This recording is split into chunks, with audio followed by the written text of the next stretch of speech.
వాడవని దిగులు చెందకు, చదువురాని వాడవని దిగులు చెందకు.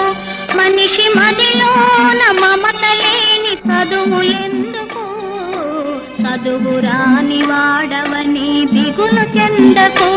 మనిషి మదిలోన మమత లేని చదువులెందుకు, చదువురాని వాడవని దిగులు చెందకు.